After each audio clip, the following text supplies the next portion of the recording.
ito na yung pinakamurang turbo fan na nakita ko na legit na talagang malakas yung hangin. Naghahanap ka rin ba ng super affordable na turbo fan? Sobrang init ng panahon ngayon and usong-uso yung mga turbo fan, no? Pero ang mahal nila, grabe. Same tayo, hindi ko rin afford yung turbo fan nila. Kaya naghahanap din talaga ako ng super mura na turbo fan na papasok sa budget ko. Kaso ang hirap nga lang kasi baka pag bumili ka ng mura, baka hindi maganda yung quality na makuha mo. Pero eto guys, meron akong nabiling turbo fan na super affordable. 200 pesos lang yata to or 200 plus pesos. Or wala pa nga yatang 200 pesos. Tingnan nyo na lang dyan sa basket. Basta super affordable nito and malakas din yung hangin niya. So this is from Zolura. Zolura Turbo Fan. So nakalagay nga 100 levels, lightweight, and meron siyang LED digital display. So, buksan na natin. Ganyan lang yung box niya. Nung na-receive ko pa nga to, sabi ko, hala, ang gaang. Baka hindi maganda to. Masyado lang pala akong judgmental. So, ayan, sa box, nandito yung ating fan. Meron din yung kasamang maliit na manual. Kasama na rin siyang charging cable, Type-C to. And, eto na yung fan. Taran! O, diba? So, ganito yung itsura niya. Napakaganda. Tingnan nyo. O, diba?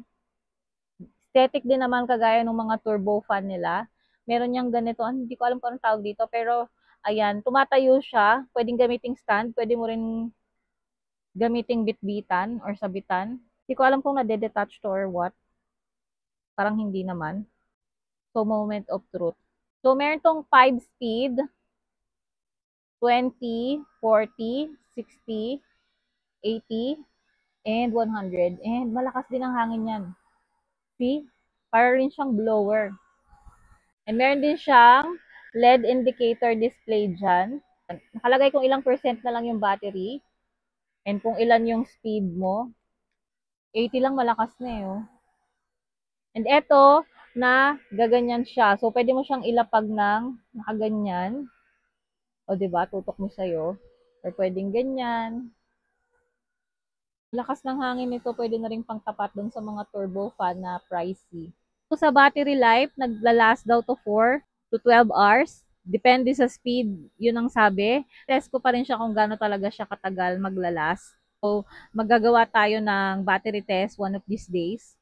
Ang ganda nito, tuwan-tuwa ako kasi may turbo fan na ako sa 200 pesos lang. Kung wala ka ring budget pambili ng mga mamahaling turbo fan, pwede na sa atin to. Malakas din yung hangin niya.